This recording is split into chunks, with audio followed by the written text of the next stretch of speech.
Next, we have Ross Bacon. He's a technologist who has spent the majority of his career helping create and scale companies in Silicon Valley.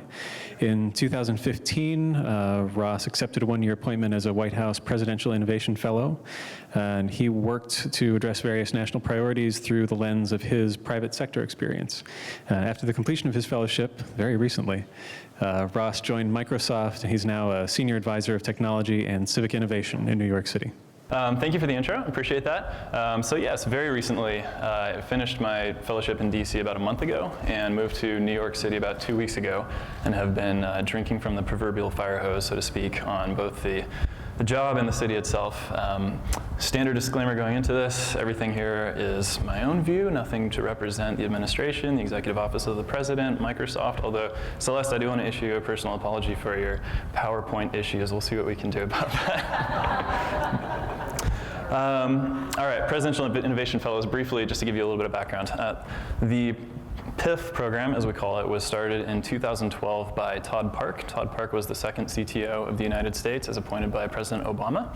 And the whole idea was to see if they could bring private sector expertise and experience into the federal government and sort of cycle people through on 6-month, 1-year tours of duty to get folks from Silicon Valley and other parts of industry to come bring best practices to government and sort of infuse it with modern ways of thinking and methodologies. Really nice shout out earlier from Justin, who spoke about what they're working on at Commerce about our program. Appreciate him mentioning that. What he neglected to tell you was that, so Jeff Chen, the chief data scientist of Commerce, who used data to find the optimal place to take a photo of the sky, he was a former Presidential Innovation Fellow. And the Midas program that he mentioned, which you should check out, it's really a pretty awesome website and program that they've got going, that was created by 2 of my colleagues in the PIF program. So we're trying to leave our fingerprints everywhere. Actually, one brief statistic on that. So there's been roughly 120 Presidential Innovation Fellows since the inception of the program 4 or 5 years ago. I think last year they had an 80% retention rate of folks that stayed on in federal government in some capacity. So that's something that we like to talk about. I get the question a lot, so I'll mention it briefly. What's going to happen after the administration changes to this program and other programs like the US Digital Service, 18F, these other things you might have heard about? Speaking for the Presidential Innovation Program specifically, we're pretty confident and excited in the future of the program. The president issued an executive order formally establishing its presence about 9 months ago. And then roughly 6 to 8 weeks ago, the House passed a bill almost unanimously, all 400-something representatives, except for 8, voted to do the same, to formally establish this program through legislation. So, and that was actually sponsored by the Majority Leader McCarthy on the right side of the aisle. So, very excited about what we've been able to accomplish and maintain our sort of bipartisan nature. This graphic I just threw in there because I think it represents us nicely. The whole idea is everybody coming together from different backgrounds, different experiences, different walks of life, different sectors to do what we can for the American people. So primarily what we're going to be talking about today is a project that I worked on called the Opportunity Project during my time as a fellow. And let me see, I wrote too many notes and they're scrolling off the screen. There we go. So the Opportunity Project was this initiative that we launched last March to basically spur the creation of private and nonprofit sector digital tools based on federal and local open data that help communities find information about resources needed to thrive, such as affordable housing, quality schools, and jobs. So 3 main goals for this were basically, number 1, access to opportunity for people that need it. Opportunity is an admittedly vague and overloaded term. In this case, it basically means the things that the ability for, actually as the president puts it, the ability for a young person's destiny not to be determined by her zip code, but by the scope of her dreams and the strength of her work ethic. So the number 1 goal of this was really to empower people to that end.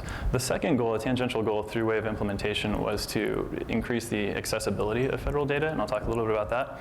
And then the thing that I'm really passionate about that was a third goal was to leverage collaboration across different sectors to actually accomplish this, and I'll talk a bit about that as well. No technology should be considered radical or transformative unless it impacts every single person. I'm assuming everybody here knows who DJ Patil is, needs no intro. Chief Data Scientist of the United States. The person actually, it turns out, who's credited with coining the term data science.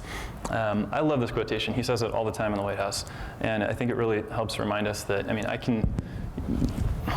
I've got an app that will get me a locally sourced kale salad with a corn-fed burger on a gluten-free bun delivered here in about 20 minutes, right? We've got technology for everything. We've got technology, I forget which venture capitalist said it, but we've got all the startups in Silicon Valley, or the majority of them right now, are like being created to replace young technologists' mothers to do their laundry for them, to get them food.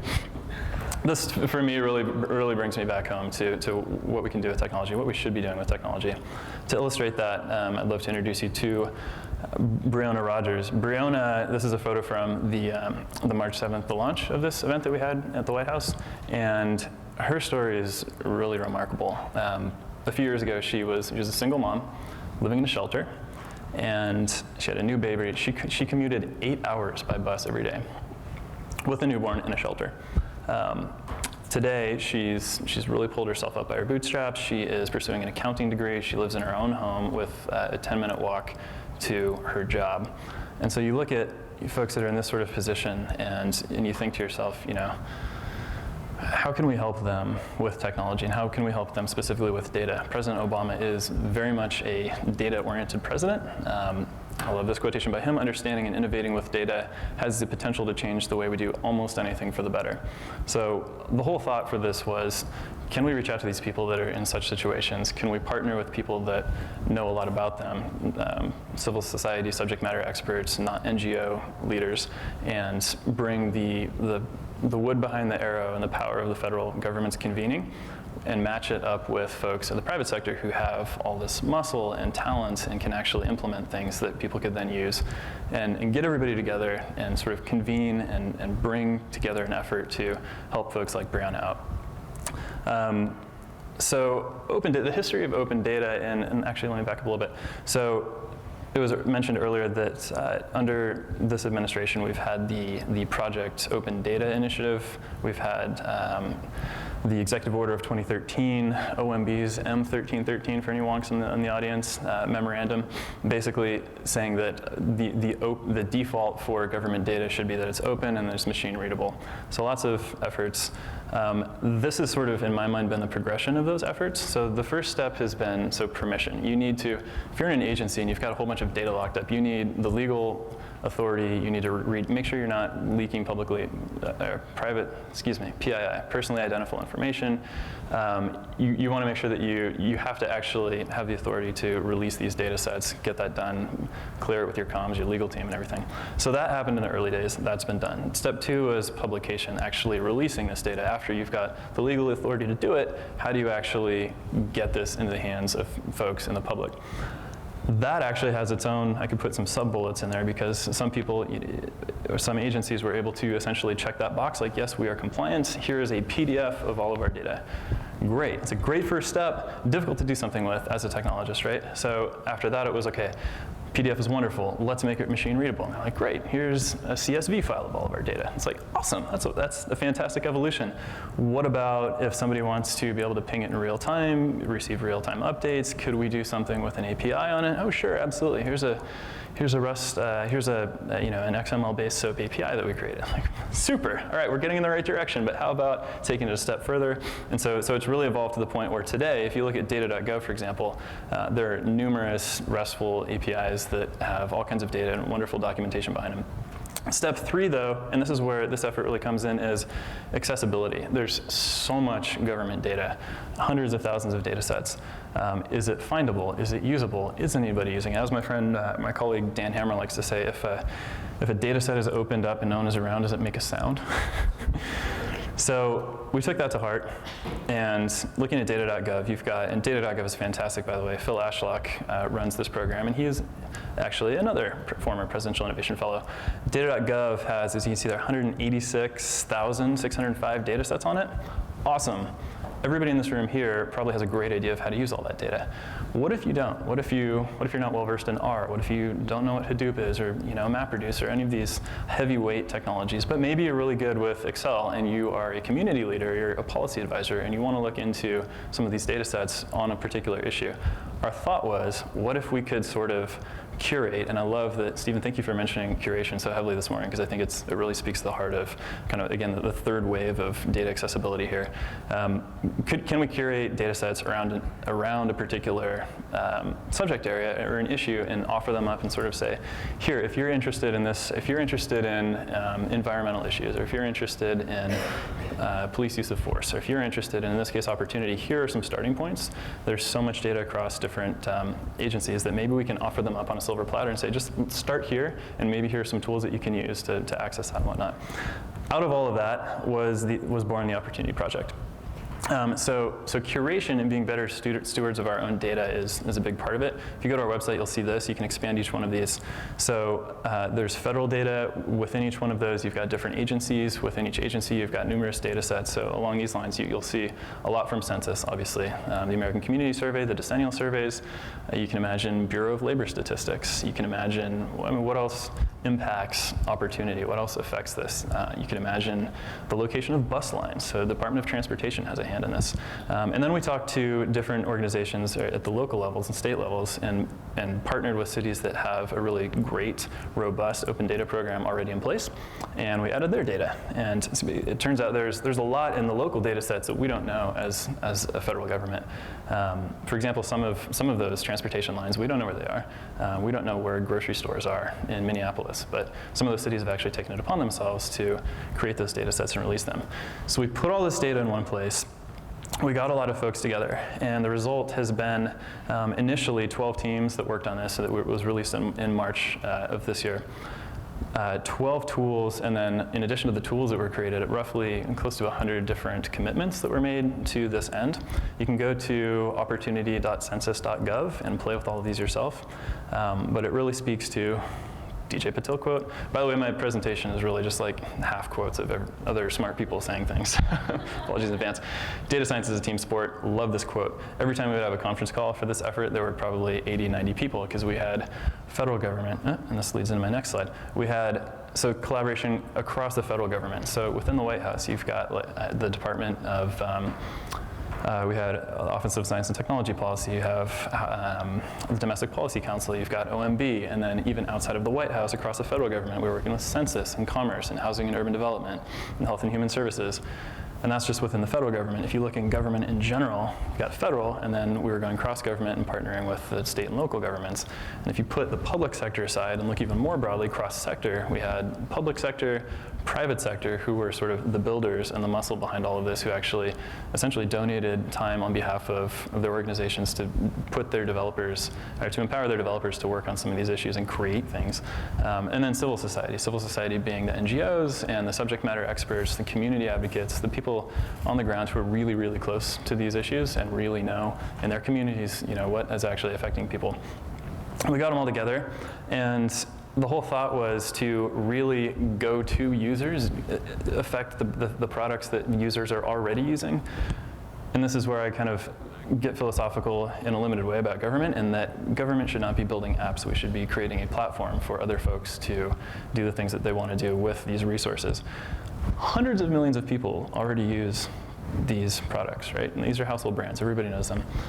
Why would we create a new app that is going to go into the App Store and no one's ever going to download? Like, it just doesn't make sense. So the thought was, can we partner with them? Can we encourage them and give them the resources to modify their existing products and platforms such that the people that are already using them can then benefit from them in new ways that they may not have thought of or may not be directly impactful to their bottom line? So we did that, and again, here's some of the tools that came out of it, and so I'll walk you through a few of them. This one was by Redfin. Anybody use Redfin?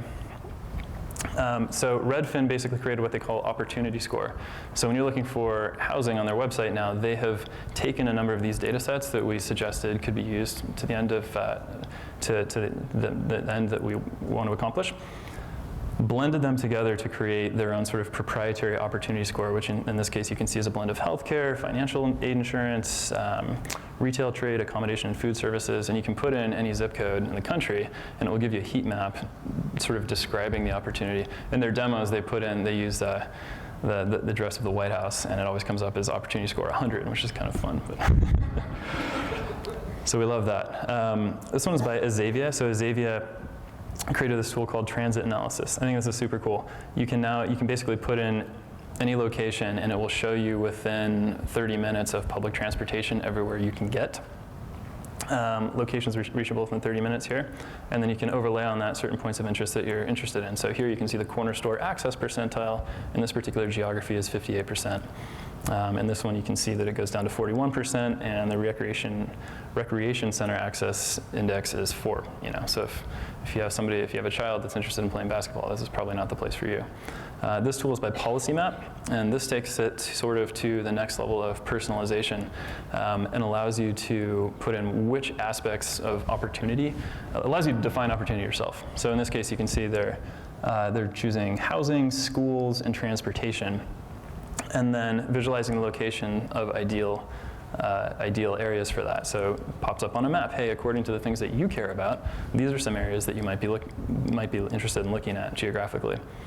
And then you can search for an address and identify amenities in an area. So you can, and most of these do tend to have a local and geographic flavor to them, which is why many of them are overlaid on maps. And those tend to be some of the partners that created the strongest tools. This one I really love, from Great Schools. They created a sort of proprietary but open ranking based on demographic for how schools do.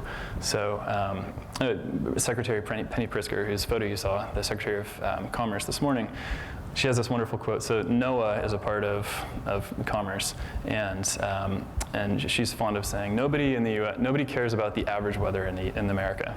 Right? It's like, depends on what city you're in, obviously. So I think that's really applicable here, because if you just look at plain rankings for schools, it doesn't necessarily illuminate the fact that, for example, in this school, Asian students have a 76% average test score, whereas Hispanic students have a 36% test score. So it really allows you to sort of personalize what you're looking for. Another example of that here. The other one that I'll mention is, this is fantastic, Streetwise. They're based out of Oakland, California. So every blue dot on this map here is in an official data set suggested to be a grocery store, as reported by the county. What Streetwise does is what they call ground truthing. And when they ground truth this, turns out most of those are liquor stores that happen to sell bananas. They might be corner stores that sell Twinkies. And roughly, 20%, maybe 25% of those, the green dots, are actually bona fide grocery stores. So this gives you a flavor of some of the tools that have come out of this that we're really excited about. I'm going to switch gears briefly and tell you a little bit about what we're doing at Microsoft, because they're allowing me to be here today, and I do think it's actually relevant to this effort. Great song. No problem. I don't know if I turned mine off. So we're doing a lot of things related to, so I'm on a team that is called Technology and Civic Innovation in New York City. We're a small team. We've got 5 folks, 2 rotating fellows and 3 full-time right now. We're in 6 cities across the country: New York, Boston, Chicago, Seattle, San Francisco, and San Jose. And so we've got about 10 people working on this effort nationwide. And what we do is we look at ways to marry up Microsoft's products, platforms, brand recognition, resources with the needs of these various local communities, and very broadly defined, see how we can make life better for people in those cities. So one thing that we've done, we've partnered with DataKind. Who's familiar with DataKind? DataKind's an awesome organization. If you haven't heard of them, their mission is literally to, I think it's use data science for humanitarian good, something along those lines. And so they will partner with organizations that have tons of data, like Red Cross, for example, but don't necessarily have resources to employ their own data scientists. And so they worked with Red Cross to say, hey, let's use some smart data to figure out where the likelihood of smoke detector emissions might be across the country, and then they launched a campaign based on that to go install smoke detectors in different areas. We're partnering with DataKind to further what's called Vision Zero. Vision Zero is an effort to reduce the number of traffic fatalities that happen every year. Anybody want to guess how many pedestrians and cyclists get injured by cars in New York City every year? Shout out a number. 250,000. 250,000? It's an aggressive number. You've lived in New York. It's not that high, it's 16,000. But still, if you do the math, that's every half hour. Somebody's on foot or on a bike is getting nailed by a car. It's crazy. So in 2014, Mayor de Blasio brought this effort that was started in Sweden called Vision Zero to adapt it to New York, and the goal is to reduce that number by 50% by 2020. And so we thought, well, how can we apply data science to this? And so we partnered with DataKind, and we've enabled a fellow to be looking into this full-time, and he's pulling data from the state and the city Department of Transportation, from all kinds of other data sets, many public, some private or proprietary. And the thought is, if you as a city wanted to put in 20 slow zones somewhere, where should you do it? And can we help you, to paraphrase one of the earlier speakers, do that in a data-driven way rather than kind of by gut feel or anecdote? Anecdote not equaling data, as we all know. There were 230 deaths in New York City related to this last year, and so we're excited about this effort. That one thing that's come out of it so far is the general speed has been reduced. The speed limit has been reduced from 30 miles an hour to 25 miles an hour in the city, and so we're trying to think about how we can enact policy, smart policy, and changes going forward, and then also look backwards and say, okay, what have we done, and what can we tell whether or not some of these things are actually working? So that's one thing that we're doing. Another that we're doing is. Turns out 49% of people in New York City speak something other than English at home. Do not exclusively speak English at home. 49% are polyglots, essentially. And so Microsoft, turns out, has a cloud-based translation service. How can we take that condition and take this resource and marry them up? So we're looking at partnering with public schools, deaf and hard of hearing students, ESL students, and potentially other programs to see how we might be able to make life better for those folks. We've also got a product called Civic Graph that we created. Our fellow's working on this, Briona Rogers, and it's essentially taking, a lot of people are in the public good space, in the civic tech space, and it can be a little bit overwhelming. What companies are donating their time to this? What little startups are working on? What NGOs exist? What funders? I mean, you've got the Ford Foundation, all these other folks, Robinhood, that are pouring money into this, and it can be kind of hard to get your head around it, at least for me. So the idea here is to try and get lots of data into that and then be able to visualize it and make smart sense of it. We've got roughly, I think, 800 or 900 data points in there so far, and the relationships between them, and it's mobile friendly. Most recently, we opened, actually yesterday, a space in New York City called the Reactor, which is something that we can use to have convenings for people that want to run events. So this was a few nights ago. This was with the United Nations was in town, so we partnered with them and UN Women and the Malala Fund to hold an event there. Malala, unfortunately, couldn't make it. She's in high demand. But we had some wonderful dialogues about the stressors on folks who are refugees from all kinds of places. Syria, Egypt, other countries. We heard firsthand from the woman there in the very front and center who's got the gold and black headscarf on, whose mother was told her whole life that she didn't need an education because women just get married. Her mom got married at 14 years old. So we try to basically, in this case, it was a convening between our group, Microsoft's public policy group, the United Nations folks, this nonprofit, Malala, and basically bring folks together and have a dialogue about how we can affect change for the better. So one of my favorite quotes was stolen earlier, but I'm going to do it anyway. This was the president at South by Southwest this year, made history by appearing at South by Southwest for the first time. And he really did say, I'm here to recruit all of you. And so next, where do I go with this? Justin stole my quote, but it's fantastic, still a good quote. If you're not potentially politically inclined or inspired by President Obama, anybody recognize this gentleman? Dean Kamen, absolutely. Famous for inventing the Segway, also just a fantastic humanitarian. Insulin pumps, prosthetic limbs, clean water. I had the pleasure of watching him receive, this photos from him receiving a Global Humanitarian Award for his work on creating clean water in 2013 at the Tech Awards in Silicon Valley.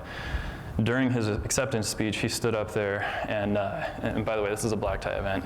Everybody else was in, full tuxedo and everything. He gets up there in his fantastic casual denim, and looks out at the audience, and he says, "What do I say to a room full of so much low-hanging fruit?"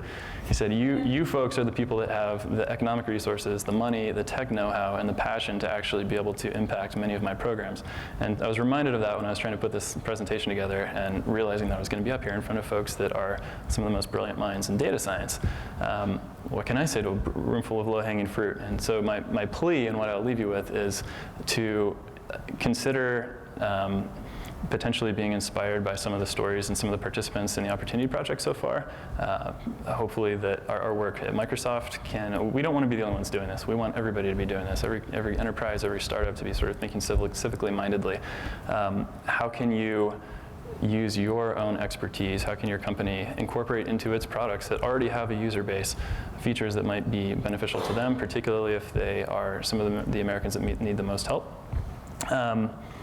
And final thought on that is that keep an eye out in early October. We're releasing 25 new tools. There are a number of organizations that are part of the second cohort. They're working with 6 federal agencies this time on curated use cases, including major universities that are modifying their curricula. Lots of cool stuff is going to come out of this. The date is still somewhat in flux, but look for an announcement early October from the White House. So yeah, thank you so much.